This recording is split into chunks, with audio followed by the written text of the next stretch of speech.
اس نظر آتی کونسل کو جب یہ بھیج رہے تھے تو میں نے جو ڈپٹی ڈائریکٹر تھے ان کو کہا کہ آپ ان کو نہ بھیجیں، کیا پریسیڈنٹ ہے؟ انہوں نے کہا نہیں، یہ اب ہم نے آپ سے یہ آغاز کرنے لگے۔ ماشاءاللہ، ہاں، یہ انہوں نے خود بول کے کہا، بلکہ انہوں نے کہا کہ جو آپ بھی بیان لکھ رہے ہیں اس میں بھی آپ سجیسٹ کریں کہ آپ کو جو ہے ان کے سامنے پیش کیا جائے۔ میں نے کہا اگر یہ آپ یہ ایسے رول کرنا چاہ رہے ہیں تو میں تیار ہوں کہ میں ان کے سامنے بیٹھتا ہوں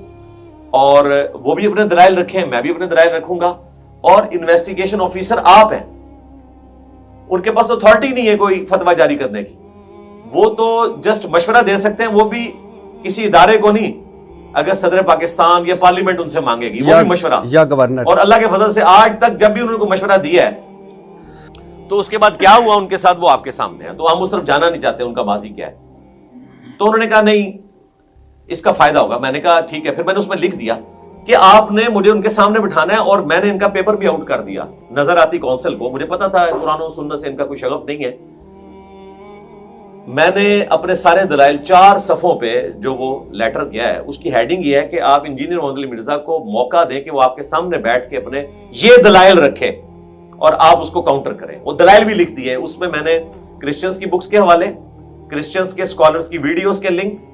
مسلمانوں کی کتابوں کے حوالے اور مسلمانوں کے اسکالرز کی ویڈیوز کے لنک یہ بھی ڈال دیے کہ تیاری بھی کر لیں یہ سارے مولوی مل کے وہاں پہ جو 20 بیٹھے ہوئے ہیں۔ وہ تو ایکسپیکٹ نہیں کر رہے تھے کہ انہوں نے بلائے بغیر ون سائیڈ فیصلہ سنا دینا ہے، حالانکہ فیصلہ سنانے کے وہ اختیار نہیں تھا ان کے پاس، وہ تو صرف سجیسٹ کر سکتے تھے۔ اب وہ آیا تو اب این سی سی آئی والوں کے بھی ہاتھ پاؤں بھول گئے کہ یار یہ کیا انہوں نے حرکت کی، ہم نے تو ان سے یہ چیز مانگی نہیں تھی، ہم نے تو کہا تھا کہ اس بندے کو بلائیں اور سامنے بیٹھ کے بات کی جائے، اور ابھی بھی میں آپ کو بتا رہا ہوں ان کے پاس اتھارٹی نہیں ہے، یہ تو انویسٹیگیشن آفیسر نے دیکھنا تھا۔ تو یہ یہاں سے انہوں نے